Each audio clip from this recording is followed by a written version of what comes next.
Take 3. This is the third take, as apparently I forgot to unmute my mic the first time. Forgot to start recording the second time. Always fun. This is not a professionally done video. I do not have the means of doing a professionally done video. If you have problems with the quality of this video, then I will put up a link to donate, because unless you're willing to help me pay for this shit to do professionally done videos with higher quality, then you have no room to talk. Secondly, I've been listening to a lot of the Trump videos, a lot of reporters on it. They seem to be very concerned about people taking them as bias.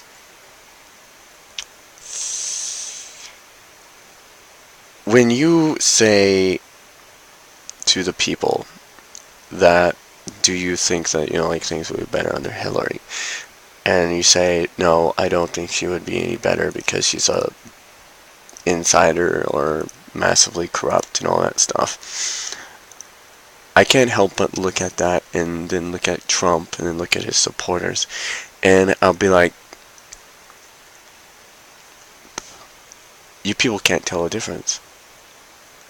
You literally can't, because you voted for a non-political insider who was extremely corporate friendly, even promised to be corporate friendly by lowering taxes on corporations, and is more friendly to the banks because he's giving them more power. He promises to give them more power over you, to privatize Medicare, privatize the education, and yeah.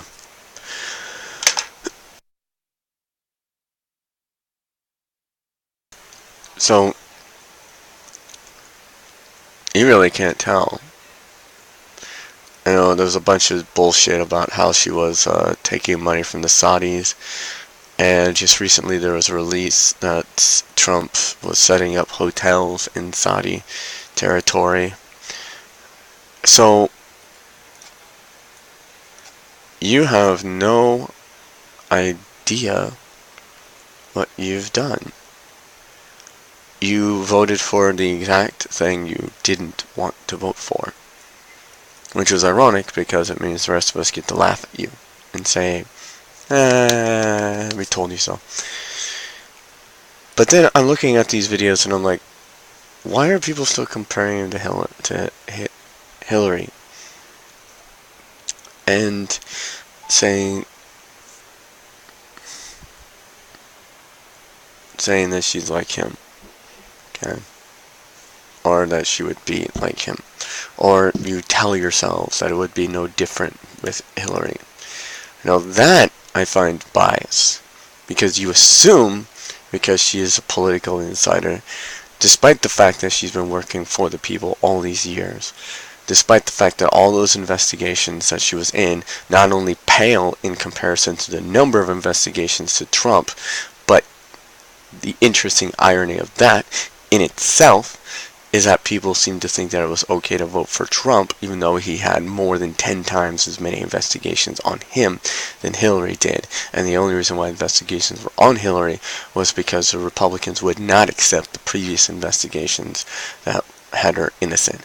And even though there was the falsification of information, like the emails, and misleading information, like the Benghazi thing, and so on and so forth, even when you were straight up lied to your faces, like the Benghazi thing, you still did not understand what you were doing.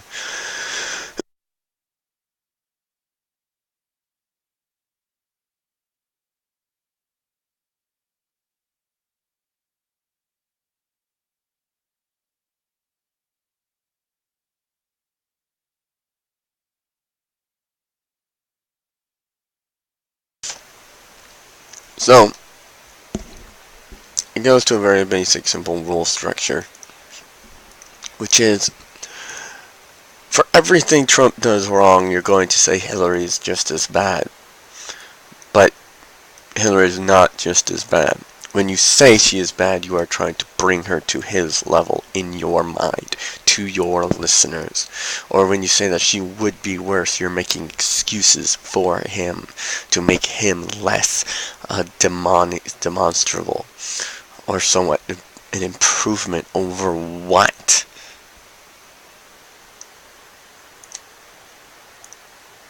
Now, I made a very clear point earlier, and I'm pretty sure a lot of you people didn't hear it because small audience is hearing this, and this is only a response video to certain posts or certain videos inspired by certain events. But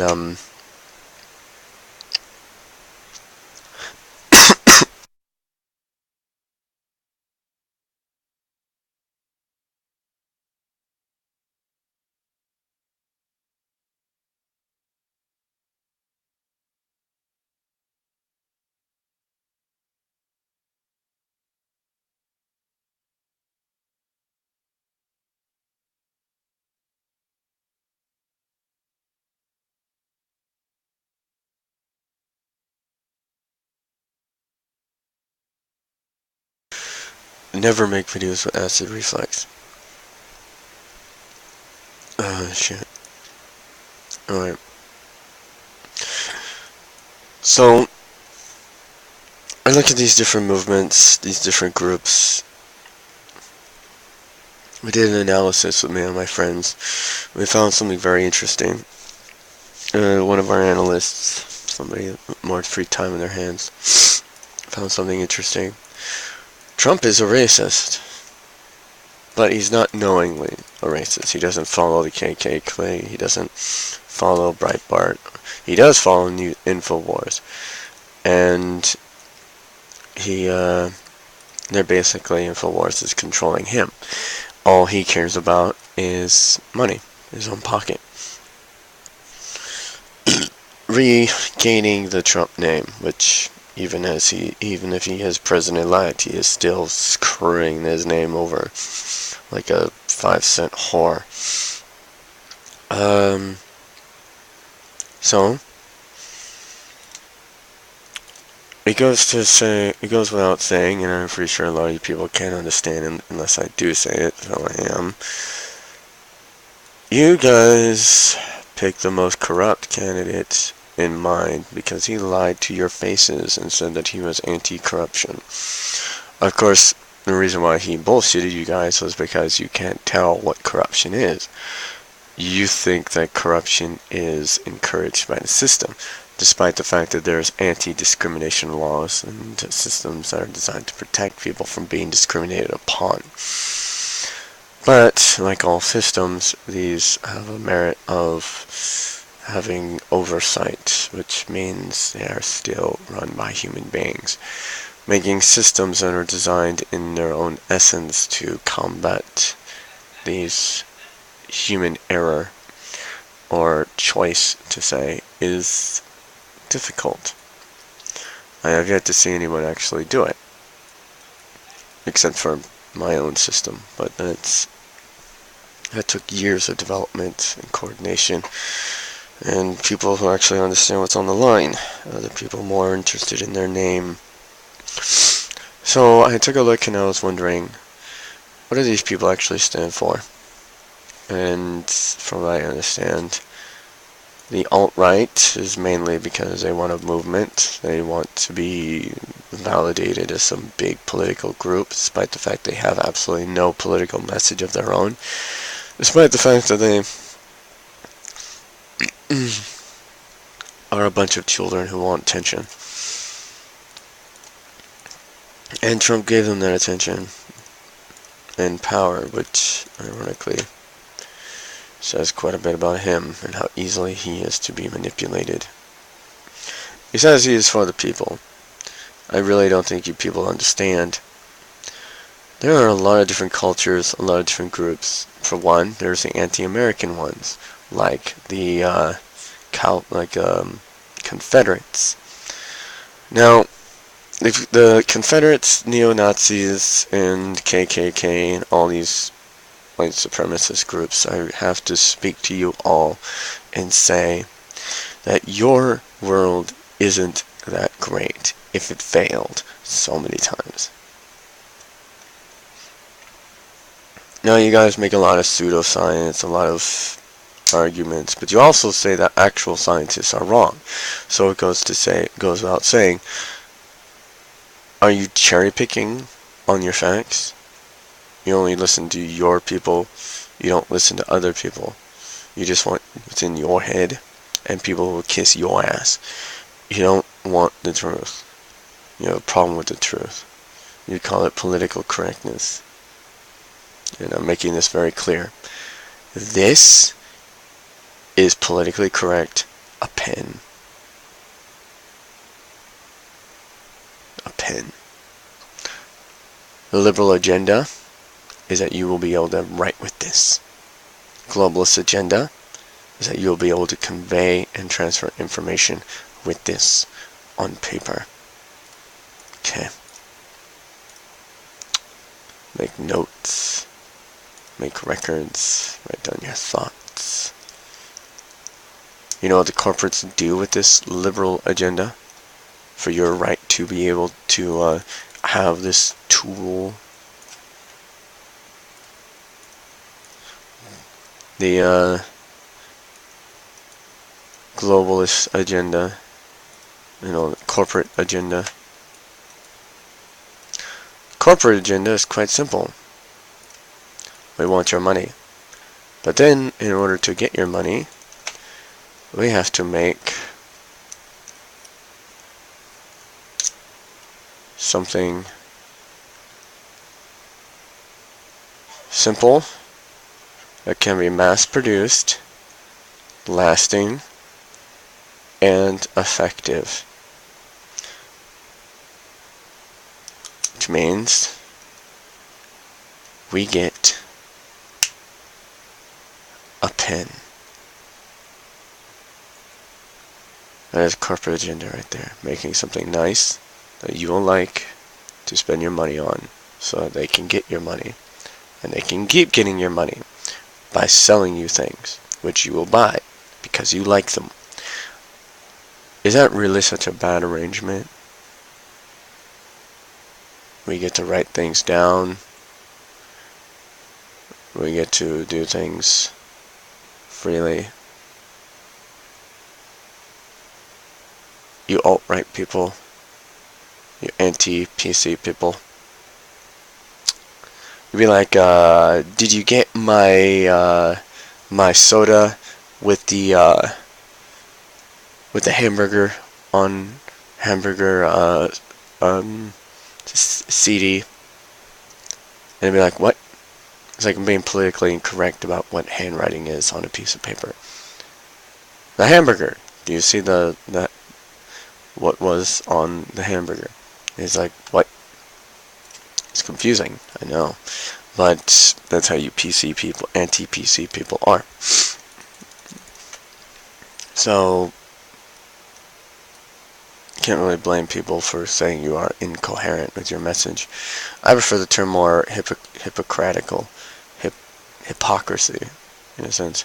Mainly because not only do you lack a coherent image, you seem to be more interested in making other people feel bad about being different ethnic groups than you do about actually having something to hate them for, or justification for hating them, and anything else. You see, I watch the movies. We have a cat. My cat can't talk, but he can meow when he's hungry or wants out. He knows how to get my attention. He knows how to high five too, surprisingly. A bunch of cats know how to high five. If you look on YouTube, you'll see those.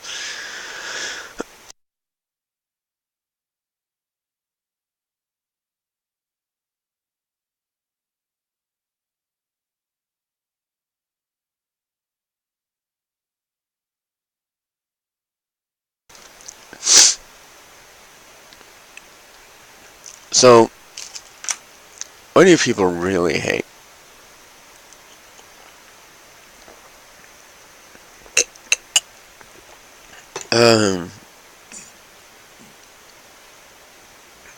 The neo-Nazis hate equality.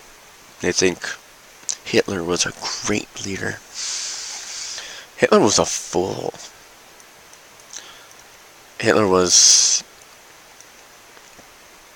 the kind of guy who nearly destroyed Germany because he took too much territory too fast, wanted bigger guns that technology at the time could not support, would not embrace other technologies from other cultures because he saw them as inferior species, and tried to do ethnic cleansing. Yeah, he saw how well that went. He ended up killing himself. That's your great leader. He would rather kill himself than get captured. Congratulations, you people have chosen a great leader there. Great idol. Okay, that's what the neo-Nazis basically is. It was a success at first because the country he was in and took power in was successful before it became Nazi regimes. Basically means this guy you people like so much destroyed a prosperous nation. Congratulations. Okay. Now let's talk about the Confederates. What's to say about the Confederates and history that the history books haven't already told us about the Confederates? Personally, I don't know that much about history because I've long time since been graduated from that grade.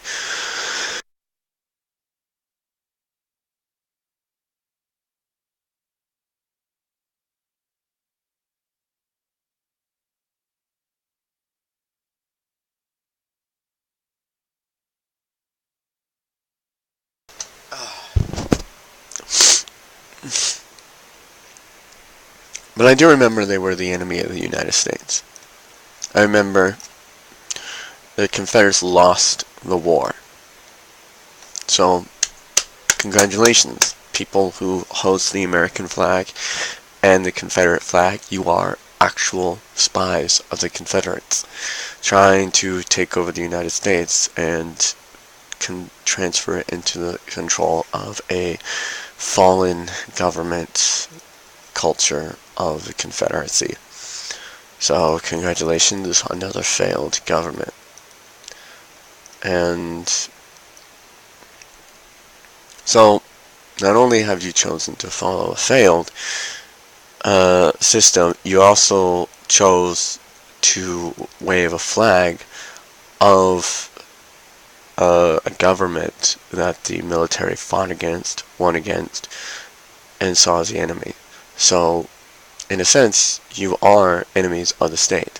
You are anti-American. You are... I can't really say it. No else to put that. And then we have the alt-right people who just want to destroy everything. Man, I would love to get to meet you guys a little bit more. There is so little consistencies in it. As I once showed on the TV, on a TV show, there is no method to your madness. There is somewhat of a method. There is a baseline equation that leads to no basic end besides destruction, which is to say, you people exist because you constantly keep fighting over the same things over and over again. You get bored and then you leave and then you realize what you did was wrong, and then somebody else who is younger takes up the same position you were in, and effectively you realize you have a repetitive pattern where people are trolling each other for lols, but it is a failed system.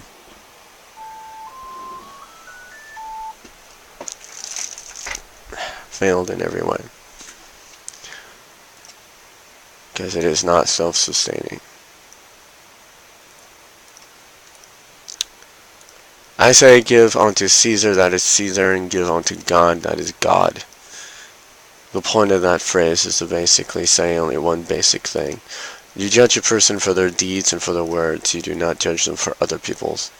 You judge them for the motives in which they cast. You judge them for the people and the actions they encourage. You judge them for their poisons, if you will. There's reasons why Lucifer is in hell. And this may not be in the Bible, but I firmly believe it. I believe that Lucifer is in hell because he wanted to introduce sin into heaven, and that God and the angels protecting the souls of man did not want it to be. So, the devil was cast down into the very pit in which we created to make us suffer. To suffer alongside with us until he learned his lesson, or was set free, which the Bible actually states that he would be set free before learning his lesson, which kind of makes sense considering if you're in a hole at many years in the actual living hell, then resolve would not be in your best interest. Kind of lose sight of things over millenniums. But it is a basic, simple state to say that even God has his limits. Even God himself would refuse to forgive to a certain point.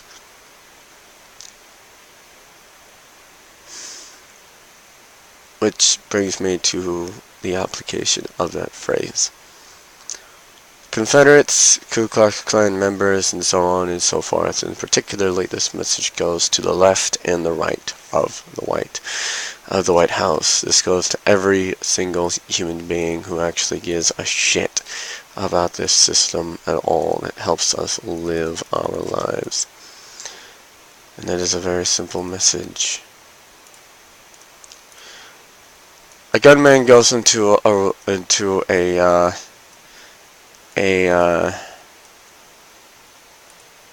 bank, and he says, a robber goes into a bank without a gun, and he says to this friend, "Hey, you look like a right-handed man. Can I borrow your weapon?" And he says, "Why?" "Because my family needs food money." And he says, "Oh, that sounds like a good enough reason." So he gives the guy his gun, and he says, "Thank you." He takes the gun and he goes up to the stewardess and he says, "I have a gun now. Give me all your money." And the lady says, "No, this is not your money." And the gunman says, "You must be a left person." And he's like, "Yes, this is I am a left person. I am a left because you are holding a gun and people work for their money. People have a right to their money." And this guy with the gun is saying, "I have a gun that makes me superior." And the lady would go to say, "You have a gun, but you are desperately trying to get money. That does not make you superior. That makes you desperate." The point being of this message is, and it's the truth, having a gun does not make you superior.